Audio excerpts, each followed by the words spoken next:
welcome back to BIC Racing and GT Sport. Today we're starting off the Group 1 Championship where we're going to be driving the Audi R18 LMP1 car.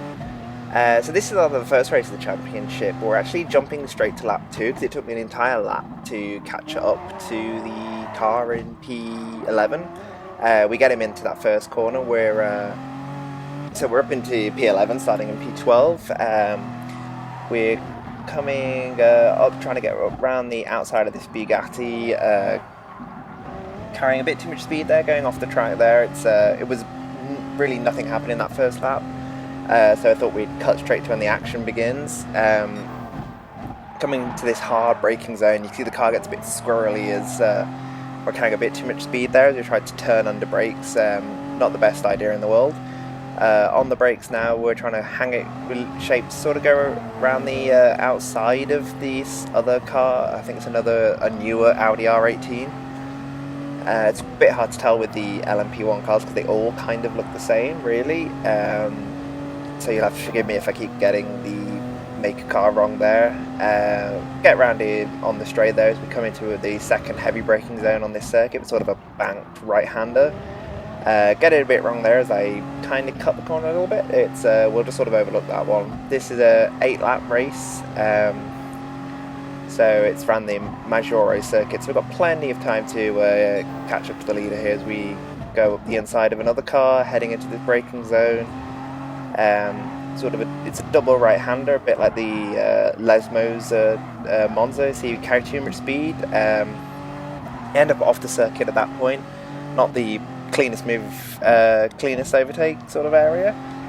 Coming onto the start-finish straight now, shaping to get in this slipstream, just pull out, slingshot straight past him as we also set the fastest lap. Hard on the brakes, and then we've got this left-hander followed by very quickly by a right-hander. We're trying to get slipstream again. It's really powerful with these cars, compared to everything else. We carry too much speed as we were sort of taken aback by his braking there. But we're in his slipstream coming into this heavy braking zone again. You see a sort of cone on the circuit, so we're just going to go straight up his inside into the right-hander there. Really good overtake there, nice and clean. So we're going to jump ahead now onto a bit later in this lap, just in that second braking zone, heavy braking zone, sort of the halfway point. See, he goes off the circuit and we follow him actually. So we could have got past him at that point, but we're pretty close to the guy in it's P5. We're just trying to find a way to close back up to him. You can see as with sort of the other races, it's the braking where we really excel, as we just go straight up his inside into this double right-hander. One wheel off the circuit at that point, but we're through now into P5 and we're just going to chase down P4. Not too far ahead of us. On the start-finish straight now, at the start of lap 4. So hopefully we're going to try and get him into this first corner. So it'll be the dive bomb of all dive bombs. Just sort of squeezes, but we sort of a bit more hanging around the outside. You can see just to avoid making contact with him, he forces us off the circuit there. So I wasn't too happy about that actually, but so all the hard work we've done to sort of close up to him, we're going to have to do it all over again now, just because we were trying to avoid him and he just forced us sort of off. So you see I was really just trying to do everything I could to catch up with him, so I ended up going off circuit again, allowing this Peugeot behind us to close right back up to us again. So as sort of shot ourselves in the foot there, just because I'm really annoyed at the way he forced us off the circuit. And you see the gap's now jumped up to nearly 3 seconds because of those couple of mistakes. But we know we've got a couple of braking zones coming up, so we should be able to get him. Shouldn't be too hard as we come through this great flowing section. This was when the car was all hooked up in this section, it felt really good. You just hit every apex and you just carry so much speed, like coming out of that complex. You come about 160, it feels great. We go for the dive bomb here. You can see I tap him sort of in frustration after the move into the second corner, but we're right up close with this guy now. We're just going to go right up his inside as we just carry more speed coming out of that corner. And you see there's a bit of a gap to P3. He gives us a shunt just for good measure, but we're going to jump ahead now onto lap 5, as we took quite a while to close up to the guy in P3. We left everybody else for dead. The nice gap behind us. Yeah, we're coming through the last corner here to the start of lap 6 in the slipstream of the Porsche, I believe, or it's an Audi. It's the newer Audi. Just get through him on the slipstream, hard on the brakes to close up to the guy in P2. We're just going to should be able to get him through the next couple of corners here. Bit of a corner cut there. Then up it, squeeze him up the inside there. It was the Dodge, and now we've got to chase down our leader. So we're actually going to jump onto lap 7 now, because it took a while for me to close up to him as well. So it was just a couple of laps of nothing really happening. We're right up close to him now. And again, we're just going to be chasing him down. A bit cleaner this time, no corner cut, hard on the brakes. Follow him through, and we're coming up to this heavy braking zone here, into the long right-hander we sort of shaped to go up his inside, but we think better of it. Follow him through here. We're just trying to get some slipstream. Coming into this great couple of corners that I was talking about earlier.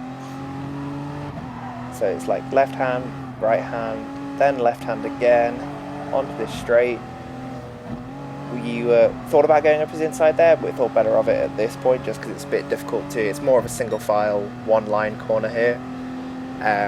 But we know there's this hairpin coming up, so we'll get him into that, come alongside, go up his inside. He brakes a bit later than we do, but you can see the result. He just goes straight off into Narnia, allowing us to go through. And that was really it for that race. It was pretty easy for the last lap and a half, so we're going to jump towards the jump to the end, coming through the final corner. A nice 4-second gap for us, so it was pretty easy in the end. And yeah, so that's our first win in the Group 1 Championship. I really enjoy this Audi when it's hooked up. It's got really great downforce, and you can just fling it into corners. It's great fun. You can see, so we're one lap down. It was a pretty nice win, so we're gonna jump ahead now into the second race, which is around the Tokyo Expressway. This again, we had start of this lap.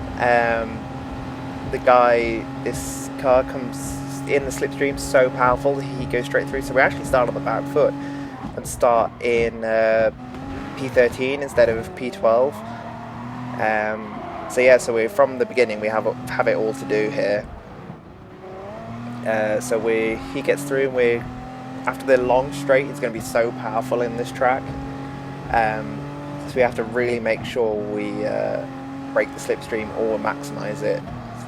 Through this section, this is what I was talking about with the downforce. The car is so planted. There's only a couple of sections where you have to brake, and it's just like lightly dabbing on the brakes because the car is just so planted.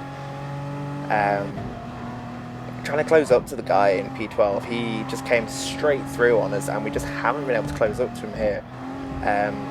This is one of the things you find in this race. It's the straight is the only time you can really close up to cars. Up to that point, it's all everybody's kind of sticking through the one line. Yeah, so we're now just like closing up to him, coming up towards the hairpin on this track, leading onto the long straight. So we just brake a little bit later than he does, but we just ease off the brakes a bit sooner and just go straight through on his inside. And we're ahead now. We have to chase down the guy in P11. Not the best start to the race, starting on the back foot like that, but these things happen in racing. And you can see we've broken the slipstream, and we're comfortably should stay ahead of P13. And now it's all about just chasing down the pack of cars ahead of us. So it's probably going to require a few sweat laps. So you can see we're coming out of the tunnel there. We're doing over 200 miles an hour, and approaching 210 miles an hour on the Tokyo Expressway. hard on the brakes coming up the slip ramp, and you can see we can already say we bounced off the wall there as I was just carrying too much speed, getting used to this track as we were distracted by the guy who overtook us before. But it looks like those heavy braking zones are going to be the best place to close up to the cars in front of us. Just a little clip of the wall at that point, but it doesn't affect our speed. We're now just trying to shape to go through the inside, which becomes the outside. Just trying to find our way past the guy in P11. Goes through his inside and sort of a bit not the best sportsmanship on that overtake, but we are through now into P11. We're chasing down the first points paying positions. Yeah, and just all of this is completely foot flat to the floor, and it's just allowing the downforce to just really keep that speed. We go through into P10 and then P9, hard on the brakes coming into the hairpin.